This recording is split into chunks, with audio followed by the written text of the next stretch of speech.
말씀과 함께는 각자 읽도록 하겠습니다.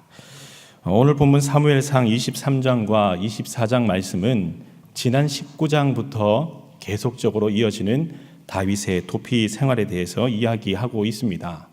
먼저 23장의 말씀을 보면 다윗은 블레셋이 그일라를 침공하였다는 소식을 듣습니다. 그일라 백성들을 그리고 도와주었지만 오히려 그 그일라 백성들이 다윗을 배신하고 사울에게 밀고 하고 말았죠. 그러나 다윗은 이 배신한 그일라 백성들에게 복수하기보다는 조용히 그일라를 떠나 십광야로 피신을 합니다. 그러나 십광야에서도 십사람들이 다윗의 위치를 사울에게 밀고 하자 다시 다윗은 엔게디 광야로 피신을 합니다. 이어지는 24장 말씀을 보면 다윗이 엔게디 광야에 있다라는 소식을 들은 사울이 군사 3,000명을 일으켜 다윗을 해하려 쫓아옵니다. 그러나 사울이 급한 용변을 보기 위해 깊은 동굴로 들어갔을 때 하필이면 그 굴이 다윗과 그를 따른 무리들이 숨어있는 굴이었습니다. 무리들은 말하기를 사울을 죽일 수 있는 절호의 길을 하나님께서 주셨으니 이행하십시오 라고 하였지만 다윗은 하나님께 기름 부음 받은 자를 내가 해할 수 없노라 라고 말하며 사울을 놓아주지요. 그러면 오늘 본문 사무엘상 23장과 24장 말씀을 통해 함께 나눌 기도 제목 3가지를 살펴보고 기도하도록 하겠습니다. 먼저 첫 번째 기도 제목은 고난 가운데에서도 하나님의 뜻을 따라 순종하는 성숙한 믿음을 주옵소서라고 기도하겠습니다. 고난 중에서도 하나님의 뜻을 따라 순종하는 성숙한 믿음을 주옵소서 기도하겠습니다. 우리 다 함께 23장 2절의 말씀을 읽겠습니다. 23장 2절의 말씀입니다. 시작. 이에 다윗이 여호와께 묻자와 이르되 내가 가서 이 블레셋 사람들을 치리이까? 여호와께서 다윗에게 이르시되 가서 블레셋 사람들을 치고 그일라를 구원하라 하시니. 아멘. 본문에 등장하는 그일라는 다윗과 같은 유다 지파에 속하는 지역입니다. 이스라엘과 블레셋의 국경에 인접한 이 그일라 지역은 늘 블레셋의 공격에 노출이 되기도 하였습니다. 그런데 블레셋이 그일라를 침공하였을 때에 이스라엘의 왕이었던 사울이 그일라를 도와준 것이 아니라 같은 유다 지파 사람이었던 도망자 신세였던 다윗이 이 그일라를 도와서 블레셋을 물리칩니다. 이 당시 다윗은 도망자 신세였기에 늘 광야에 머무르며 사람들에게 노출되지 않도록 수풀과 깊은 굴 안에서 지냈습니다. 여러분, 아무리 다윗이 정의감이 불타오른다 할지라도 도망자 신세로서는 함부로 나설 수 없는 것이 마땅합니다. 바로 그때 다윗이 선택한 것은 하나님께 하나님의 뜻을 물으며 어떻게 해야 할지 기도하였던 것입니다. 그리고 그 기도의 응답으로 그일라로 가서 구원하고자 결단하지요. 그런데 본문 3절 말씀을 보면 다윗을 따르는 무리들이 재차 만류를 합니다. 유다 지파에 있는 것도 두렵거든 하물며 그일라에 가서 블레셋 사람들과 전쟁하는 것은 마치 자살 행위와 같다라며 이 위험한 행동을 왜 하려 하십니까? 라고 반대를 하였던 것이죠. 이에 대해서 다윗은 다시 한번 4절에서 하나님께 기도합니다. 그일라로 내려가 그들을 구원하라 하시는 하나님의 뜻에 그리고 주저함 없이 믿음으로 순종합니다. 결국 다윗은 블레셋을 물리치고 그일라를 구원하지요. 그러나 7절의 말씀을 보면 어떤 사람의 밀고로 인해서 다윗의 위치가 사울에게 발각이 되고 맙니다. 그때 다윗은 다시 한번 기도합니다. 그러나 이때는 다윗에게 예기치 못한 응답이 내려집니다. 이번에는 그일라 사람들이 다윗을 배반하여 사울에게 너를 넘겨줄 것이다 라는 하나님의 응답을 받습니다. 여러분, 이 부분에서 다윗은 인간적인 마음으로 충분히 분노할 법하지요. 그일라 성읍을 도운 것을 후회하고 훗날 나를 밀고 한 사람이 누군가 라고 해서 그들을 찾아가서 복수할 법도 합니다. 여러분, 그러나 다윗의 택한 방법이 무엇입니까? 14절 말씀을 보면 조용히 그 지역을 떠나 다시 광야로 들어가는 것이었습니다. 왜냐하면 분노와 복수라고 하는 것은 하나님께서 원하시는 방법이 아니기 때문입니다. 여기서 우리가 알 수 있는 중요한 교훈은 고난 가운데서도 하나님의 뜻을 따라 순종하는 성숙한 믿음이 참으로 중요하다라고 하는 것입니다. 다윗은 성숙한 믿음으로 기도하는 사람이었기에 자신의 상황을 뛰어넘어 그일라를 도와 그일라 백성들을 구원하는 데 앞장섰습니다. 다윗은 성숙한 믿음으로 기도하는 사람이었기에 그일라 백성들이 자신을 배반하리라는 사실을 알았지만 모든 주권을 하나님께 다 맡겨드리고 조용히 그 자리를 떠나 하나님의 때를 기다렸던 것입니다. 여러분, 결국 훗날 하나님은 이런 다윗을 향해 말하기를 내 마음에 합한 자라 칭하며 그를 순적하게 왕의 길로 인도해 주십니다. 이와 같이 이 자리에 계신 우리 여러분 모두가 다윗과 같이 고난 가운데서도 하나님의 뜻을 따라 지혜롭게 순종하는 성숙한 믿음의 사람 다 되시기를 간절히 소망합니다.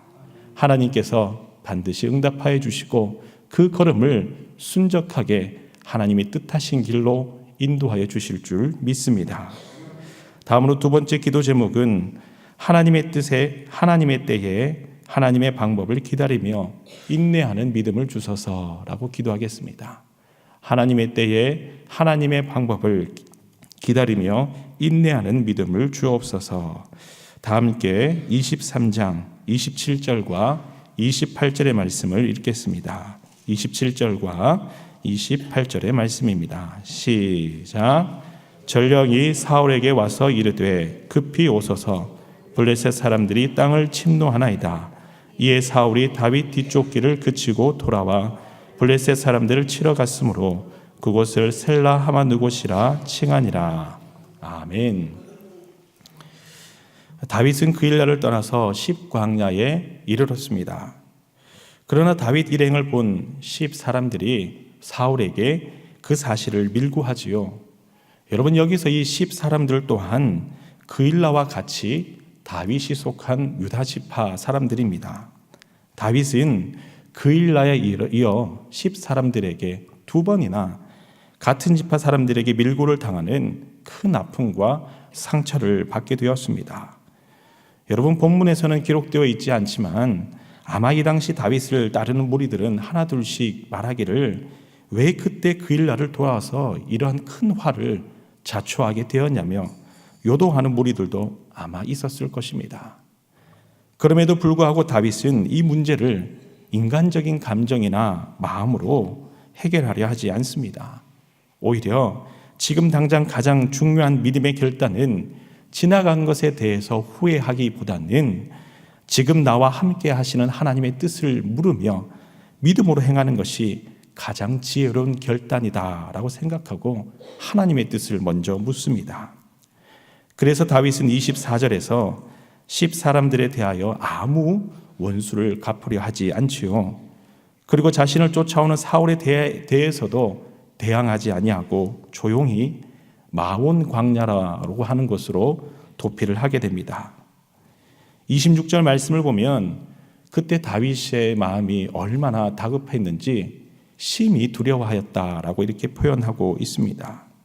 그러나 바로 그때에 두려워할 바로 그때에 하나님께서는 블레셋을 격동시키셔서 이스라엘을 침공하게 하심으로 그 소식을 들은 사울이 다윗 잡기를 그치고 돌아가게 하셨던 것입니다.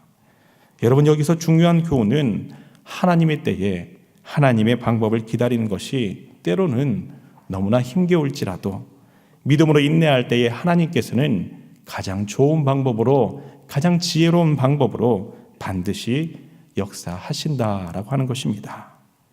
이와 같이 오늘 우리의 신앙의 자리에서도 하나님의 때를 기다리는 것이, 인내하는 것이 얼마나 힘겨운지 모릅니다. 예기치 못한 오해와 억측이 난무할 때도 있고 아무도 자신의 마음을 알아주지 아니하고 이해해 주지 않아서 가슴 아파할 때가 있습니다. 그러나 그럴 때일수록 더욱더 하나님의 뜻을 물으며 하나님의 때와 하나님의 방법을 기다릴 때에 하나님께서는 인내할 수 있는 믿음을 더하여 주시고 그 걸음 가운데에 여러분들과 함께 동행하여 주실 줄 믿습니다. 우리 마지막으로 세 번째 기도 제목은 오직 하나님만 바라보게 하소서라고 기도하겠습니다. 오직 하나님만 바라보게 하소서라고 기도하겠습니다. 다 함께 우리 24장 6절의 말씀을 읽겠습니다. 24장 6절의 말씀입니다. 시작. 자기 사람들에게 이르되 내가 손을 들어 여호와의 기름 부음을 받은 내 주를 치는 것은 여호와께서 금하시는 것이니 그는 여호와의 기름 부음을 받은 자가 됨이니라 하고. 아멘. 사울은 블레셋의 침공을 잘 막아내고 다시 한번 다윗을 잡으려 군사 3,000명을 일으켜 다윗이 숨어있는 엔게디 광야로 찾아옵니다. 바로 그때 다윗은 사울을 살해할 수 있는 좋은 기회를 만나게 됩니다. 사울이 갑자기 용변이 너무 급하여 깊은 굴로 들어갔는데 하필이면 다윗과 그 무리들이 숨어있던 굴이었던 것입니다. 이때 무리들은 이것은 하나님께 주신 기회라며 다윗에게 사울을 죽여 원수를 갚으라 라고 하였지만 다윗은 그저 가만히 일어나 사울의 겉옷자락만 베어내고 그를 놓아줍니다. 분명 다윗에게 이보다 더 좋은 절호의 기회는 없었을 것입니다. 사울을 죽이기만 한다면 다윗은 10년이라는 긴 도피 생활을 이제 다 끝내고 이스라엘의 왕으로 등극할 수 있었습니다. 그러나 다윗은 그렇게 하지 아니하고 오히려 모든 주권을 다 하나님께 맡겨 드립니다. 그런데 이것이 훗날 이스라엘의 통일 왕국이 되게 한 가장 지혜로운 세 가지 밑거름이 되었던 것입니다. 첫 번째로 신앙적인 측면을 보면은 비록 사울이 하나님께 버림받은 자일지라도 하나님께서 기름 부어 세우신 자이므로 그 최후까지도 하나님께 모든 주권을 다 맡겨 드렸을 때에 다윗이 스스로 교만하여 경거망동하지 아니하며 겸손한 모습을 보였던 것입니다. 둘째로 정치적인 측면을 보면 사울을 해하고 왕이 되었다면 백성들의 지지를 온전히 받지 못하고 나라가 반으로 나뉘어지게 되며 끝까지 싸우며 통일 왕국을 이루지 못했겠지요. 세 번째로 도의적인 측면을 보면 사울은 자신이 섬기던 왕이자 장인 어른이기도 하였으며 절친이었던 요나단의 아버지이기도 하였습니다. 만약 다윗이 사울을 살해하였다면 그는 하나님께 기름 부음 받은 자를 함부로 대한 것이 되며 그리고 사울을 지지하였던 반대 세력으로부터 끊임없는 견제를 당하며 가족들을 무참히 살해한 왕 그리고 절친이었던 요나단으로부터 받은 은혜를 오히려 원수로 갚은 왕이라는 큰 오명과 오점을 남겼을 것입니다. 그러나 다윗이 오직 하나님께 모든 주권을 다 맡겨 드렸을 때에 비록 그 길이 험난할지라도 먼 미래 그것이 가장 지혜로운 길이 되며 지혜로운 방법이 되어 훗날 백성들의 전폭적인 지지를 받게 되고 덕망 있는 왕으로 통일 왕국을 이루게 되었던 것입니다. 이와 같이 하나님만을 바라보며 모든 주권을 하나님께 다 맡겨드렸을 때에 하나님께서 가장 선한 길로 그 걸음을 인도해 주실 줄 믿습니다. 이와 같이 다윗과 같이 성숙한 믿음으로 기도하는 우리 성도 여러분, 인내하는 믿음으로 하나님의 뜻을 기다리는 우리 신일교회 성도 여러분, 모든 주권을 하나님께 맡겨드리며 하나님만 바라보는 여러분 모두가 되시기를 간절히 소망합니다. 아멘. 이 시간 다 함께 세 가지 기도 제목으로 기도하겠습니다. 먼저 첫 번째 기도 제목은 고난 가운데서도 하나님의 뜻에 순종하는 성숙한 믿음을 주옵소서 기도하시고, 두 번째 기도 제목은 하나님의 때에 하나님의 방법을 기다리며 인내하는 믿음을 주옵소서. 가장 좋은 방법으로 하나님이 저에게 응답하사 역사하여 주옵소서 기도하시고, 세 번째 기도 제목은 오직 하나님만 바라보며 모든 주권을 하나님께 드리오니 지혜로운 길, 선한 길로 저를 인도하여 주옵소서 기도하시고, 선교사님들의 모든 사역과 건강을 위해 담임 목사님의 영육간의 강건함과 성령의 충만함을 위해 하나님께 간절히 기도하시고, 여러분 각자의 기도 제목으로 기도하겠습니다. 함께 기도하겠습니다. 주여